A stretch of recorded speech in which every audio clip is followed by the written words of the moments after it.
We no paycheck for 6 months. I had to sell a pickup truck to buy my kids presents for Christmas when they were like 2 and 4. And it was one of those stories. We were 30 grand in the hole, and payroll, and we spent 5 years wrestling out of that $6 million mountain of debt. When I started, that practice was at $600,000, and we're tracking 20 plus million. I think is a big problem when people don't seek it because they're not humble. I think it's a step on your ego to go somewhere and realize you don't know something. Being coached and learning and growing has enabled me so much freedom and enjoyment in life that I can focus on the things that I really enjoy. Hope somebody listens to this today and can change their career, because I'm telling you, you're just a coach away from it. That's it.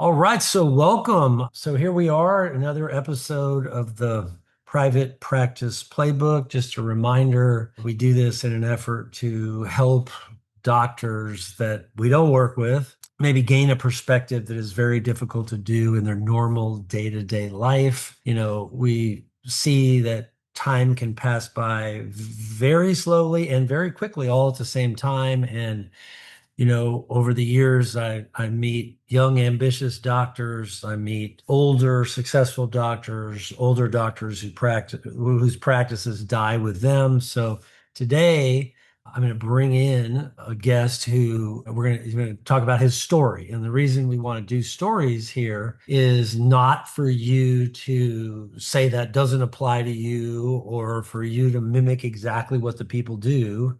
It's just to give you some perspective. And so these are all real stories of people that have gone through all the trials and tribulations of owning a practice. And obviously, we want to talk a little bit about the good and the bad, but also more importantly, trying to get them to go back and talk about their history and reflect on the progress they've made. Because this podcast is really designed to get you to believe that you could do more. There is more you could do. You can help more people. You can employ more people. So, really excited today. Gosh, I mean, I see this guest is, we're probably 20 plus years in a relationship with each other. So I've been through a lot. So I have with me Dr. Lance Panarello. So Lance, thank you so much, Dr. Panarello, for taking time to join us.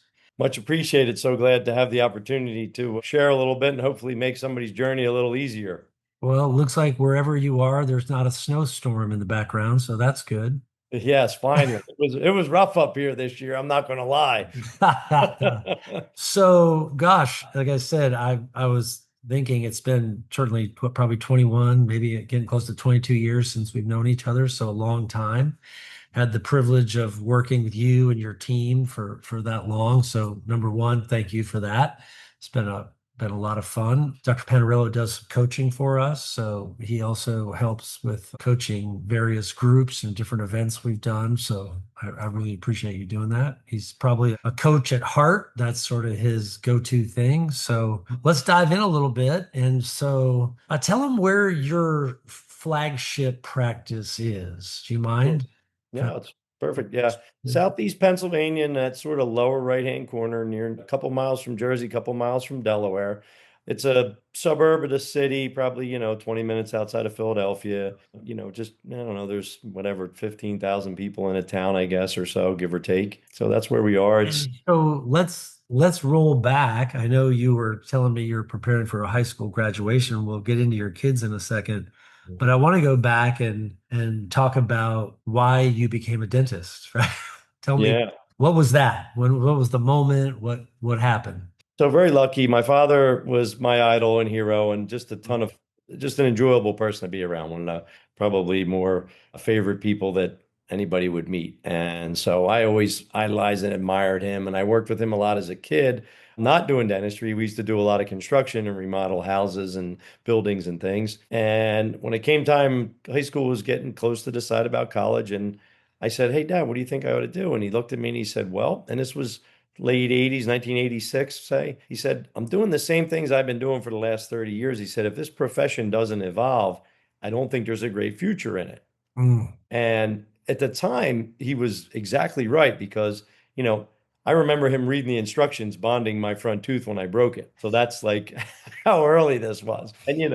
And he just said, he goes, I can't make teeth look the way I want. The materials just aren't that great. And he goes, it needs evolving. Thank goodness for dentistry, veneers, whitening, implants, root canals have developed to be so much better. Ceramics, like the whole field did change. And it was super fortunate. But at the time, he was right. And what I realized is I went and volunteered doing physical therapy because that was the other field. And I realized I was too impatient for that. And I wanted to fix things now. And Yeah. there's no better profession to fix something right now than dentistry because you can do it immediately and it's terrific. And it helped me realize what was important to me. So that's how I ended up in it. And then I was, of course, lucky enough to work with my hero. So what a gift. Oh. So your dad was kind of he did the dentistry, but he really futzed around with a lot of different stuff, right? I Yes. was having this conversation. I did a podcast with Bob Lather, and he was basically saying my dad was a farmer, and like dentistry was sort of a side gig, but he really liked so same thing, right? Your dad which made you pretty multifaceted, obviously. Sure, sure. It made me a construction junkie, unfortunately. Yeah. So okay, so you make that call, Mhm. and siblings? How many Two siblings? brothers, two older brothers, 8 and 10-ish years apart. Okay, and none of them went into dentistry. They were not much for school. Gotcha. Yeah, became owned a real estate company. The other one became a commercial insurance agent. So you were really kind of your dad's guy. Yeah, yeah. You Awesome. know, yeah, I was lucky. Like I said, he was kind of my idol, and we always just gelled. I just think growing up behind those two, I tried not to give him a hard time because I watched like the challenges he went Yeah. through parenting other kids that were older and going through teenage years. So I kind of wanted to make it as easy on him as I could, and I did a reasonably good job of that. I don't. And how many years did you actually get to practice with your father? So about eight to all together. Okay. When did the idea of growing it, really kick in for you? Was that while he was still alive, or was it like, and how did that sort of, Yeah. how So did, how did him being alive versus him passing affect how you saw your stewardship over the practice, right? So it was kind of neat. The day I started, he's literally like, "Here, you can do all this," and just sort of handed the business side over to me. And when I say I knew zero, I mean I knew zero because I always kind of worked for the family. I never had an official job, so I never had paid taxes or anything. Right. I knew zero. So started out that level, and then one of the doctors, he had a professional building that was 3,000 square foot units. So one of them was moving out, and I was like, "Geez, we could Hmm. use extra space." I mean, there was me, him, and an associate there, and we were all kind of in one chair, so it wasn't very effective. So took over that middle space, and again the construction there. So started growing it, and he worked with one glove. He didn't really wear both gloves. He only wanted to wear one, and because he wanted his right hand free. So the people that came to see him sort of loved him, and so we kind of put him in his own area away from the Yeah. rest of the practice, so he could Okay. operate his way and show him the courtesy and respect of his time. And I like it. so then we were growing the rest of it sort of around him. And then as I met Dr. Grant after, a few associates, had one that was stealing from him that I had to fire. So that was a bit of a challenge. Mm. And then ended up meeting Dr. Grant, and we were very kindred spirits and really liked to work. And the business was just busting at the seams. So we were trying to remodel and grow and keep up with it. And then my dad kind of saw the writing on the wall that like we were holding him back. He was holding us back by being there. And, we're down at one of your events and saw the dentistry from the heart thing and thought that would be a terrific idea to sort of frame around his retirement. So we sort of tied Oh, that all together, and it was a great exit for him. And we're that's still, awesome. it's actually coming up next week. Actually, we'll be doing another week and a half.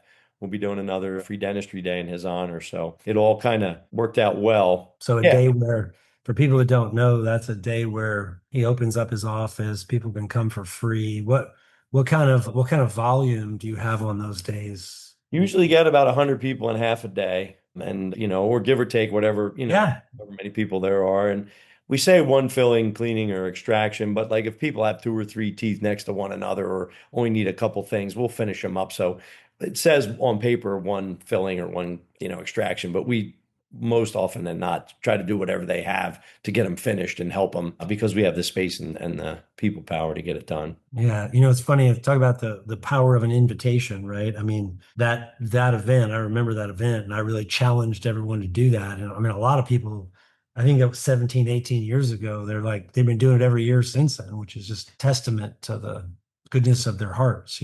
So Yeah, it's been great. I think we're over 250,000 in free work so far. So that's awesome. yeah, Well, I love that. What a great way to honor somebody, right? yeah, And it's just great for the community.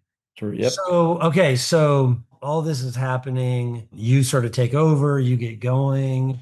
You got a young family at this point, right? You're like newly married, right? So I mean, if you think about whatever this 20 years, right? So you've gone from just having kids to kids graduating high school off to college, right? How did you feel? Like, I mean, I know we always talk about like, hey, create some etched memories with them. They're going to go. It seems like you've done a really good job of being able to stay active in their lives. And how important was that for you? I'm going to give you the credit here. It was probably the greatest piece of advice you ever gave me. Well, besides the dollar value, that's the most valuable piece of advice you ever gave me was to spend the time and be intentional about my time with my kids from the time they were little That's until awesome. they leave. Because if I didn't, they weren't going to want to spend time with me because as they got older, they're going to get into other things. And if I don't spend the time now, and I didn't have to be at everything, that's not really what it was. It was Yeah. just when you were there, be part of their lives, just be involved in what they're doing. And I was fortunate enough to coach most of their sports. And being I'm going on a 30-year high school volunteer football coach. I was lucky enough to learn from older coaches how to coach my own kids and not mess Yeah. that up That's because awesome. man, is that easy to do. And just your kid's sports journey in general is easy to mess up. So I was lucky and I really, I Awesome. got to spend 4 hours a day with my kids playing a sport like for Yeah. years. And it was just the laughs and the fun and the memories and their friends. And it was all worth it. And it was so great to watch that all transpire. And man, my heart is breaking that I'm at the end of it. I'll be honest. Yeah. I'm, Well, it's a new era, right? it will, But but I'm sad to see it go because I enjoyed it so much.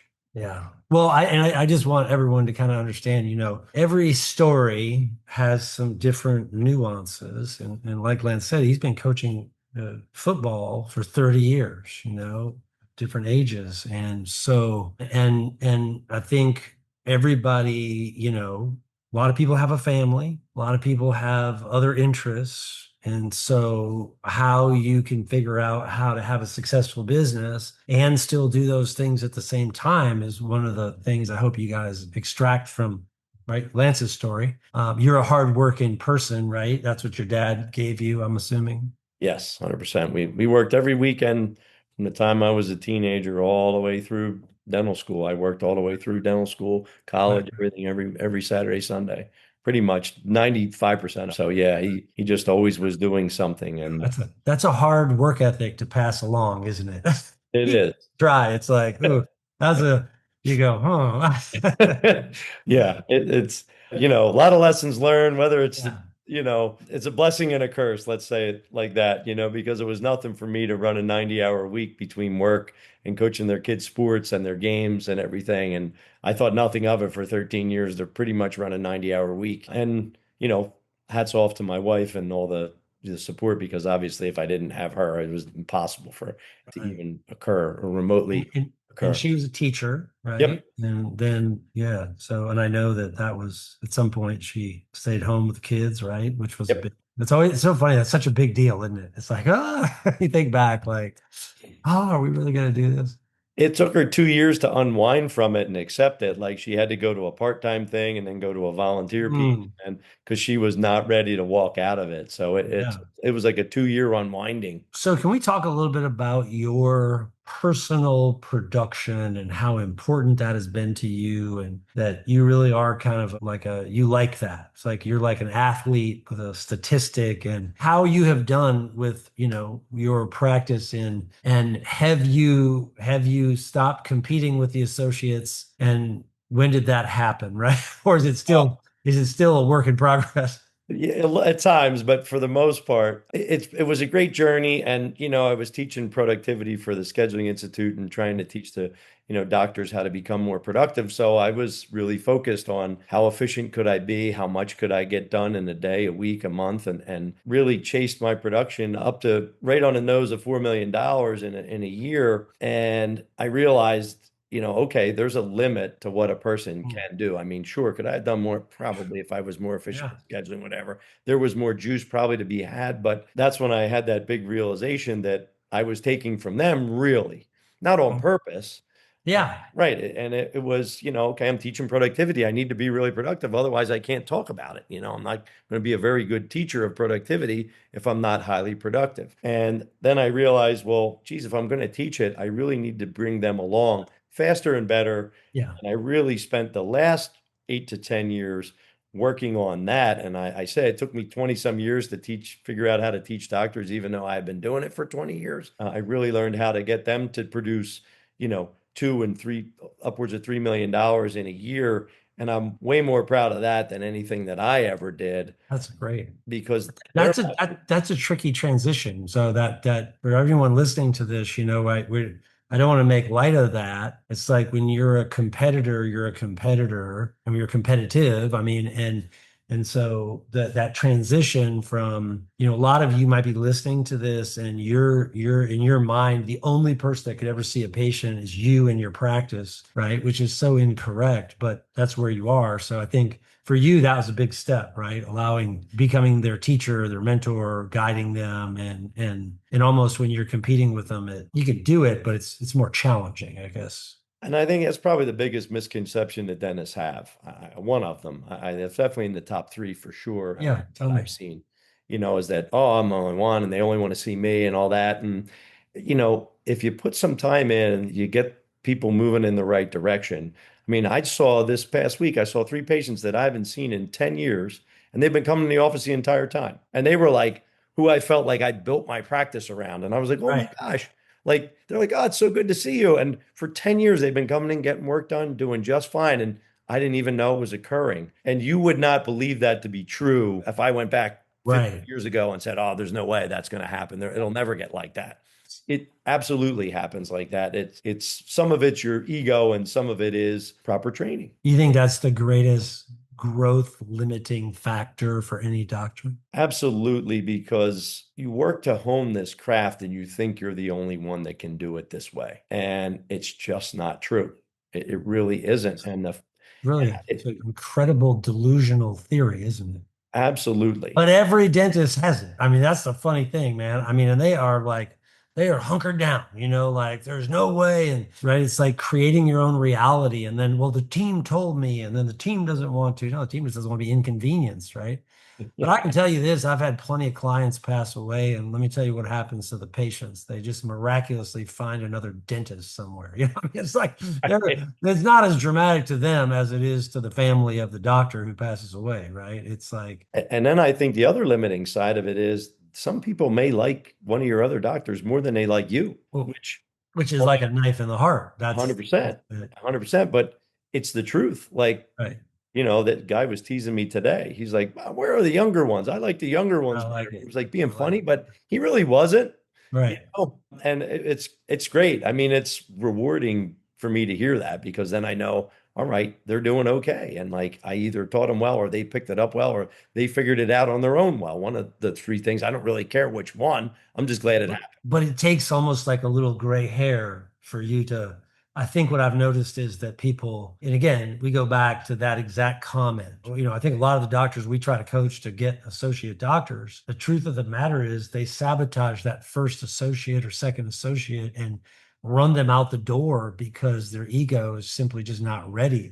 They think they want to have it, but they're really, really not ready. They're still competing with them and still almost jealous of any staff or patient attention, right? Everything's not going to go perfectly, and you have to handle that yourself. When it's one of the other doctors, how you handle that is the key thing. A lot of them internalize it so deeply that it's like, oh, it's ruining everything. It's one patient. You have one patient that didn't like you last month too. You just don't remember it. Yeah. where you were able to get through the circumstances and make it not as big a deal. And so I really do believe that once you get by some of those and you realize, like, okay, that's one, and they saw 142 people that I didn't have to see last month. Yeah. And like, where would you So, see 142 more people? Well, the answer is you couldn't.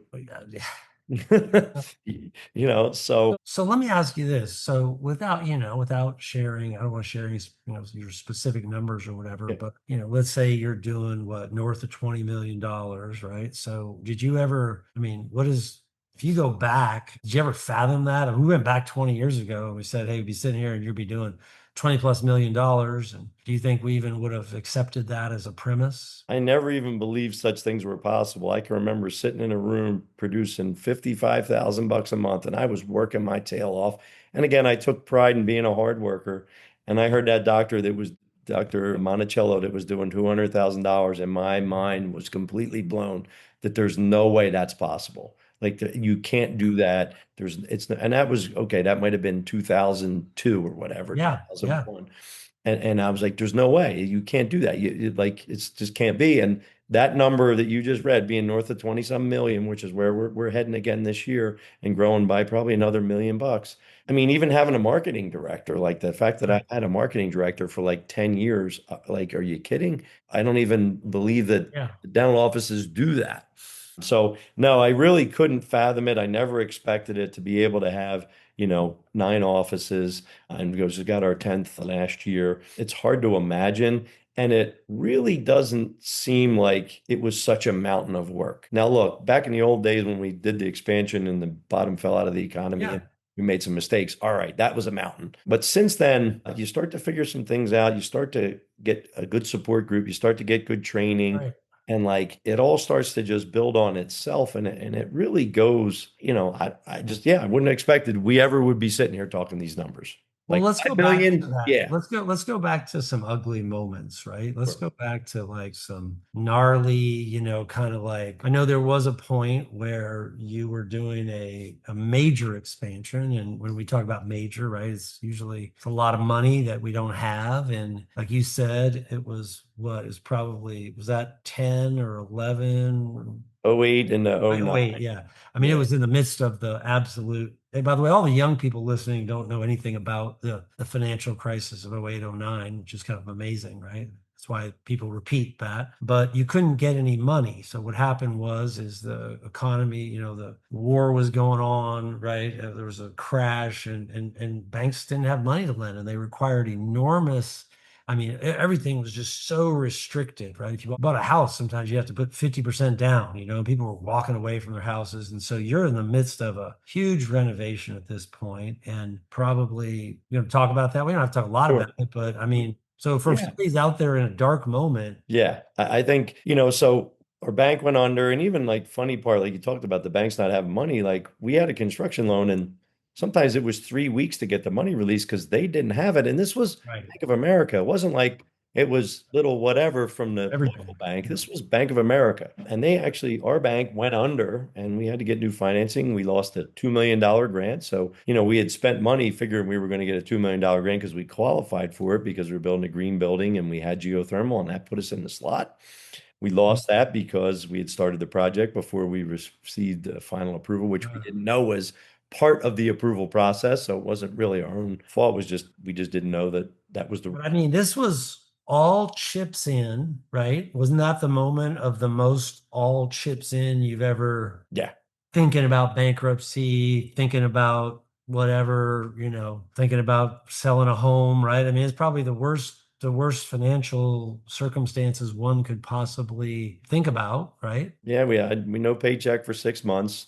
I had to sell a pickup truck to buy my kids presents for Christmas when they were like 2 and 4. And I mean, it was one of those stories. And we were 30 grand in the hole payroll. And like, we And, spent and 5 years wrestling out of that $6 million mountain of debt. And then, so fast forward to that to where we are today and getting through that, it was a struggle. And we didn't compromise our ethics. We just worked hard. We corrected the overspending because we were growing. To go from 7 operatories to 27 was a huge undertaking. And, a lot of we were one of the early ones to do it. So we learned Yeah. a lot of lessons. A lot of people trailing us Yeah. consequently built the space, but then equipped it gradually as you could Sure. build stuff up. And, we learned a lot of lessons that we were able to pass on, which I'm really happy for everybody else that has gone after and didn't have to go through some of these mistakes because it was rough. I mean, it was rough. Yeah. There was some tough days, and Dr. Grant and I just held together and battled through it. And through the support down at Scheduling Institute and Practice Growth Institute, like all our friends were, rooting for us, giving us advice, Yeah. trying to help us and keep us positive, which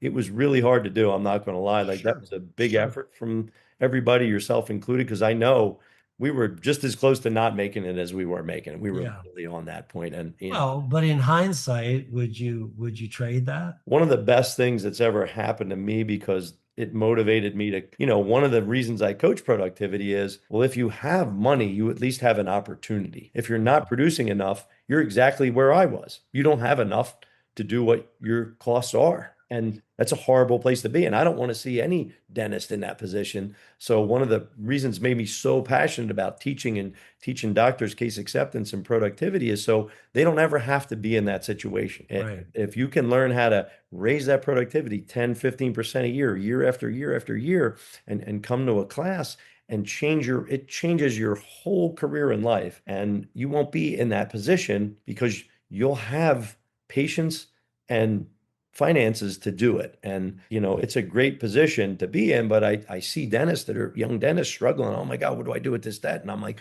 oh, Yeah. just learn how to be productive. Like it's right there. You could do it. It's not that hard. It's simple steps that make huge changes. Right. And my heart breaks for them because I know how they feel. Okay. So for somebody, no matter what the financial circumstances, there's really only one path. There's always only been one path. And I'm always shocked that people try to find alternative paths, to your point, right? It is like you got to produce, you got to make the money. When you hit that cap, we got to bring somebody else in, right? And it's like scaling. So it's just scaling the business, right? Which again is hard when you have a person who it might be cheap. I think that's the word.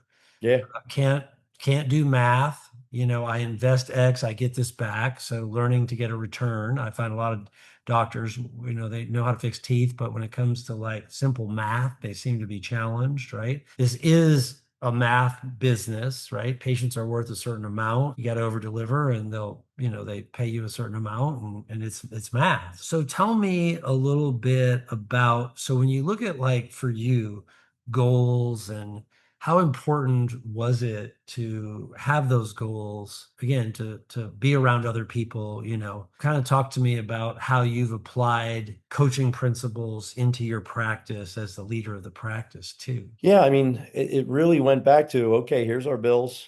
Okay. We generate this much per new patient. We need this many new patients. They cost us Yeah. $52. All right. Here's our marketing budget. How are we going to break it up? And like that math is never wrong. It never doesn't work. And it will carry you through your entire career. I just gave it to you in 20 seconds. Yeah. Yeah, you Right. need to know what those pieces mean, but it's not, like you said, it's simple, basic math, and that number works year after year after year. It's funny when I teach that math, inevitably there's always a doctor who like loves to question the math. It's my favorite thing. Yeah. I'm like, oh yeah, yeah, Yeah. yeah. Like You've here we seen are, that.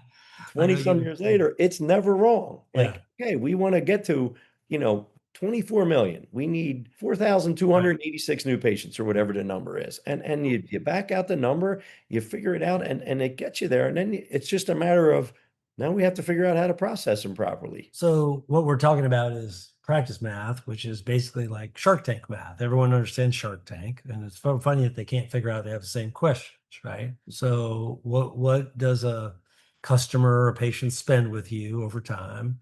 And then what do you spend to acquire them, right? I mean, but it's really funny. For some reason, dentists want to think like, oh, there's another set of math for me and I'm special. And really, there's not. It is a business at the end of the day. So tell me a little bit about some of the challenges. I mean, obviously, so you have this flagship large practice, and then you've gone into multiple locations, right? So tell me how you find that challenging or different, or what do you see here, that model shift? Yeah, and it was, having time, go and help them where they need it. And that applies from the business management side and it applies from the patient treatment side.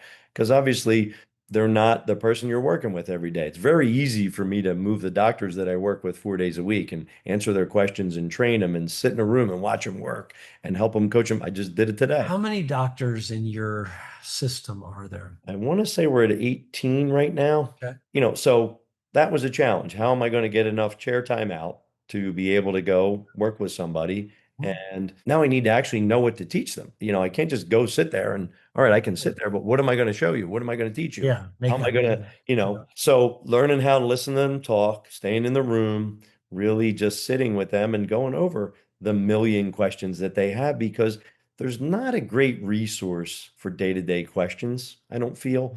And it's not a TikTok thing maybe, but as it goes, a day-to-day resource would be really helpful. And there's 1,000 questions they ask. So, Mhm. having one of my business partners who was available to work with the office managers to be able Mhm. to keep those places going from that standpoint, because that's what he knew. So my goal was, okay, I know how to produce dentistry, so I'm going to go teach the doctors and work with the team. And with the division of labor was a key point that allowed us to be successful because Dr. Grant goes to a couple of them, I go to a couple of them. We got a new doctor. I'm going to spend, 2 afternoons a week with you in the beginning. You're going to come shadow me in the main practice and just watch me work in that office and see just a different thing because you don't even know what we do exists if you don't come to our big office and Right. watch how it Right. goes because it doesn't work that way in a small office because the systems aren't there yet. So years ago, when I brought in Robert Cialdini to start teaching that, I still think that's the best foundation. What do you think? Like when you really stop and go, like if you want to take a person who's completely void of personality and is an introvert, and we got to get them. I think the challenge you and I have is that dentists come in all kinds of different shapes and sizes. And yes, you have some highly skilled communicators, but for the most part, you're making a living just staring in someone's mouth. So, right, this is that patient, that communication with the patient is still critical. It is. I think it's the biggest void in the profession, besides maybe the business management void. I think the other biggest void is the communication void because, dentists, they have a craft. They want to talk about the craft and all that stuff. And patients, that means nothing to them. They don't understand it. They don't value it. You heard me talk earlier about people coming to see my dad who's wearing one glove. Well, that's because they valued the relationship so much that they were willing to overlook that. And that's hard to believe that people would do that, but they would line up and his schedule was always full. And so You trusted him. 100% because they knew he cared and they knew he was going to do right by them. But that was from his communication because he was the Michael Jordan of communication. I mean, he Yeah. could get people relate to people better than anybody I've ever met. And he could make it fun. And so that void needs to be filled. And like Cialdini teaches you those principles of influence, he actually gets you to think about what you're saying a little bit so that you craft it some and you actually put some focus to it. You put so much focus on the dentistry and you put zero focus on the relationship communication Yeah. part, and it's out of balance. Totally. So what we're talking about is just flipping your mindset. And Lance and I teach a lot of people how to communicate. And that is, we get too technical, period. Patients don't want to be the doctor. It's like when your car mechanic starts describing to you what they're going to do. You're like, I don't even know what that is. But let's just tell me how much and when I can get my car back and we're good. But we want to complicate it. That's for sure. Yeah, and same thing, listening to you all these years, like you're a fantastic communicator, like one of your greatest skills.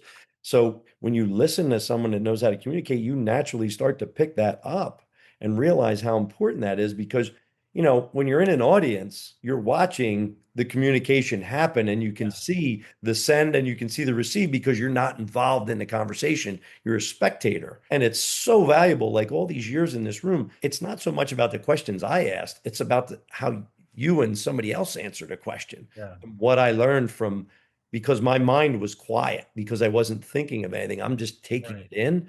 And there's not a lot of places where you can get and do that where it's so meaningful. Some of the top people in the whole US, like talking about their business, their job, their life, their day, like Yeah. I get to hear it all. I got to hear how it all works from some of the top people in the world and watch you give them advice and watch what it does in their life and the whole thing. Because you're a spectator, when you're in the chair, your mind, it's hard to slow your mind down Right.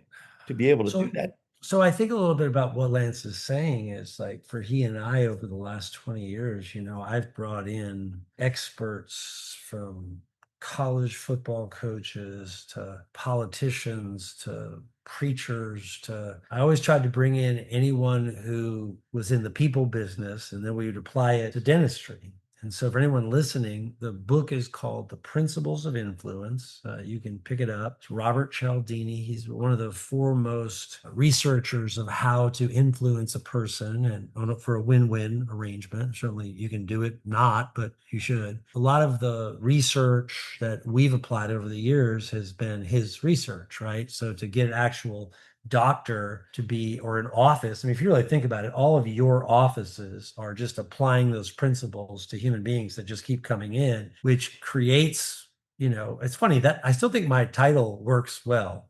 Patient conversion and then compliance, right? That was what all my events were. Conversion and compliance, and then I think I had conversion and compliance.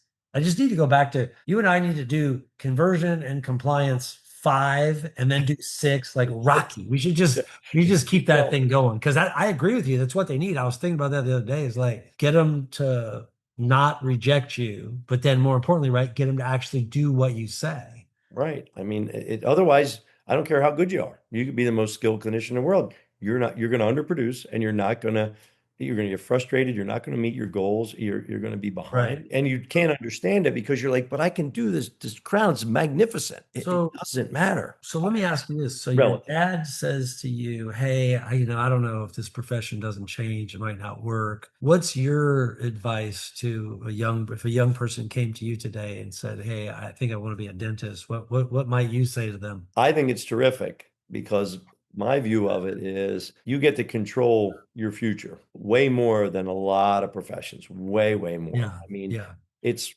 okay, we were at, when I started that practice was at $600,000 and we're cracking 20 plus million. Like, crazy.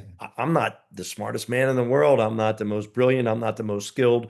I've got a work ethic. I was coachable and I surrounded myself with other people with some similar processes and off we went. So I think it's a great profession. You need to like people. I think if you Yeah. don't like people, you're going to struggle. But healthcare people tend to like it unless they just want to be some type of surgeon where they're working on people asleep. And the big thing that I think everybody misses that I tell everybody, I'm like, we're one of the few professions that works on people that are awake. The relationship is way more important in what we do. So if you enjoy people, and you have a little bit of work ethic, you can write your own ticket.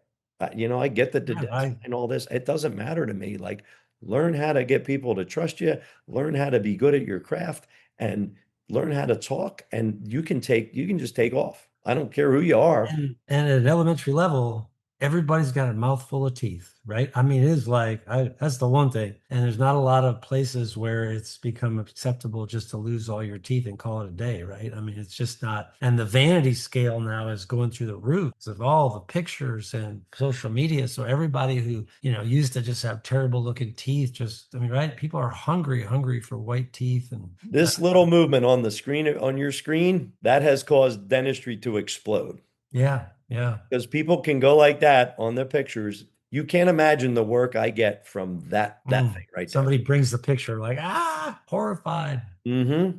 All day long. All day. So if you guys are listening to this and it's something that you're interested in, we do have some boot camps for doctors. So you can call our office and, Lance and I do a boot camp. I think we have one coming up in August. That's certainly an option for somebody. So tell me a little bit about, do you mind talking a little bit about the power of all these tests we've done over the years? If it was Colby, Strength Finder, Print, how do you think self-awareness has played into your growth as a doctor? And If I didn't get it, it would have sunk my ship. If mm, I didn't realize that I was a people person, that I was not the business management type, can I run the mm, business? Yes, but do I want to go and sit down with an employee and go through all that stuff? I was not good at it. I could do it, I've done it, but I didn't know that about myself. I didn't know that peace and harmony were my number one driver. But crazy. when you look back at my life, it's clear as a bell. And had I not figured some of that stuff out and helped surround myself with people that could fill in the gaps that I was not strong at versus me making mistakes in those gaps, would have hampered my career by 50%. Do you think, but go back, like I grew up kind of like that. My dad could do everything. And so, somewhere along the way, I got it. You got it. If you wouldn't have gotten that, that would have been the greatest. I mean, you just wallow in frustration. So basically, you figured out through that your strength is your people skills, your production, and not to be and to delegate the administrative functions to somebody with a higher talent level. That was a big shift, right? Because early days, you did it all. 100%.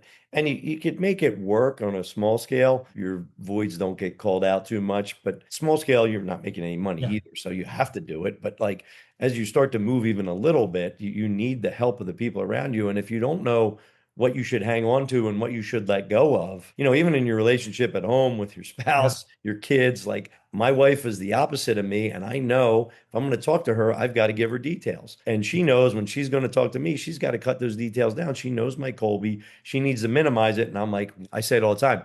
What do you need me to do? And she's like, go here and do this. Perfect. And I'm happy. I don't need a long explanation. And like, but we didn't, we sat down in a room together and learned about one another, Right. and it helped us communicate so much better. And not in a million years would I have figured that out on my own. I mean, come on. I just wouldn't have. Oh, but I think that's, and one of the things for everybody listening, what we're talking about is this idea of constantly, it's like opening up a new door and freeing yourself up. And so many people just get mired in, you're doing everything mediocre. It's not even like you're doing it well. It's like you got to practice for 10 years. The practice is collecting 1 million too, and you're still just, like you gotta just be able to, it's hard to accept that you're just not doing things the way they need to be done. And you got to get rid of something and stick to one. I mean, and that's, oh man, some people just go to the grave with that, which is horrible. Yeah. I mean, I figured out I'm a coach. I'd love to do it. If I kind of had that idea, but once it gets sort of verified and you get to see it, and then you really sit behind it and you work on what you're good at, and it just, Right. I mean, these doctors are So doing let's talk about that. So let's talk about why a doctor should have a coach in your opinion, right? Like what I know a lot of people, I always say that the best clients are the clients that were in sports because they are used to coaches. And so they forgot that they actually respond well to coaches, right? You see them, they come in, they're like, oh, this is it. I got it. I'll be back. I'll execute. And it's just, they need that little stimulus, right? And then there's others that are like, awkward about it sometimes. But what do you think the importance of a doctor, getting coached and taking that time to get away from their practice, right? Which is really, I think, those days away, which is like the first time they come, they're having like convulsions with that they're, I'm losing so much money today. It's like, but well. they're trapped, right? Yeah, and even those times when we were, just in a buried hole, we still made time to come away with coaching because if we didn't clear our head, we wouldn't have been able to manage what was in front of us. And also, we wouldn't have learned the tools to manage what was in Right. front of us because you can't do that under that environment. And you think, oh my gosh, I gave up 15,000 in production today. Like, how are we going to do that? If you're coachable and you go to an event and you come back, that 15,000 means nothing. You should make that 7 times over, Yeah. but and my whole career that's going on. Here I am, 20 plus years. I'm still Right. doing things. I'm still in the room, getting Sure. coached on a yearly basis for 20 plus years. And look, I've been around great coaches. I've been around you. I've been around all these people. I've had so fortunate. I've had Yeah. tremendous coaches and leaders, but you just don't know it. And Why do you think that people, they say that like, if you took the population, let's say, and even if you took all of dentistry, the number of people that are really getting quality coaching is like it's almost like, I think they say it's like sub 2%, which is pretty sad. humility, I think, is a big problem when people don't seek it because they're not humble. And I think it's a step on your ego to go somewhere and realize you don't know something. Like it's different if you're going to go learn some procedure you don't know how to do. You know you don't know how to do it. So your mind is open there. But this stuff about like how you're talking to people and how you're going to present your Yeah. cases, like you believe that humility is a lacking quality. And I've learned, a long time. I'm gonna be better tomorrow than I Yeah. was today because I'm gonna learn from today and be better tomorrow. And then the day after that, I'm gonna have to learn something and try to be better that next day. And that's how my life has gone. And I mean, it's a hill we'll never get to the top of, but like you need that help and you have to be willing to take it. And that's, I think, a big problem. People Good. want to have all the answers. And look, you just don't. How good was that Dunning-Kruger? Did you like that? I did because like it's, I'm arguing with a young dentist and they're like, well, I want to do this. They said this is going to work. And I'm Yeah. like, yeah, For it's you not. guys listening, the Dunning-Kruger effect is this effect where when you really don't know a lot, it's funny, like you really don't have the experience, but and you'll see this with your kids, you'll see this with young people, certainly, right? I mean, that people and they have this, it's a natural thing that occurs, which is that they will try to present more knowledgeable than they are. And it's a theory, right? It's Dunning-Kruger theory. And like and the evidence, and there's no rationale for it, but people actually do this more than are humble and want to get coached, meaning that they just want to act like they know something when like, so again, if you look at your bank account, there's no money in there. I'm going to tell you right now that you are not as good as you think you are, right? It's like, and even sometimes the evidence is so clear, or your marriage is falling apart, or your kids don't like you, or whatever, and that person is just doubling down on the same behavior. So I don't know. I think it's I only found that a couple of years ago, right? I wish I would have had it years ago. I think I would. Yeah, it really it's eye-opening and it starts you and basically that's a lesson in humility. You think you're Yeah, smart, you're really not. So then as soon as you realize you're not, you start to grow. Like it's, yeah. starts out real high, you think you know everything, then you realize you don't. And then once you realize you don't, you start to go on the uphill Yeah. to You can cut that progress. out just by being humble and being a good student and putting Yeah. your ego aside, right? So I Yeah. think that's funny. Like people are always like me, they're like, oh, I'm like, listen, I've been coached my whole life. I coach people, but I also have to get coached because I can't, it happens to every one of us. Your perspective gets changed. Well, listen, thank you so much for taking time. I know you're a busy guy. So any closing thoughts, anything you want to Yeah, say to I folks that I might be think listening? the future's bright, but you have to realize that if you don't feel that way, it's just because of what you don't know. And there's answers out there, and you just have to find them and be willing to accept them and try them and put the effort in. What do you think about this CE obsession versus the kind of coaching that will really grow your business? Do you think there's a, It's funny, most of my presentation in that Productive Dentist Academy is about verbal conversation. It is not about clinical work. yeah, And the people go up 10 to 30% after the class, and not all on my shoulders, there's other people there too. I just find it funny that it's not about how to give a needle, how to do this. Yes, that all matters. It all yes, matters. And but that is easy to get. You can go online and pick that stuff up. This is what nobody's teaching, and but it's the piece you need the most. And you need to go find it and you need to do it. And then once you realize, like I've watched just the success of people that were in that room that I was teaching yeah, 10 years ago, and now they have four offices and they're doing this and they're, their lives completely different. And they were that struggling person who couldn't figure out how to mhm. make ends meet and how were they going to pay for it? And oh my gosh, their time out. Like it's out there. Everybody is one coach away from success. So closing question, 20 plus million is, do you have more freedom today than you had in those early days? And how dramatic is that freedom and what does that mean to you? Right. I mean, It's the freedom of your mind and that I can do what I want. We just bought a property, renovated it right down the street and paid for it as we went. And, like this afternoon, I used to work Mondays till 8 o'clock, except during football season. Then I would leave for football, come back and work 2 more hours. And I don't do that anymore. yeah. Here I am able to do this because I don't have Monday afternoon scheduled anymore. And, that's same for my Taking more vacations, taking more time off, getting the, yeah, and being able to go away, like everybody, a lot of people can take a vacation, but to actually truly take a vacation because you're not worried about how you're going to pay right. for it.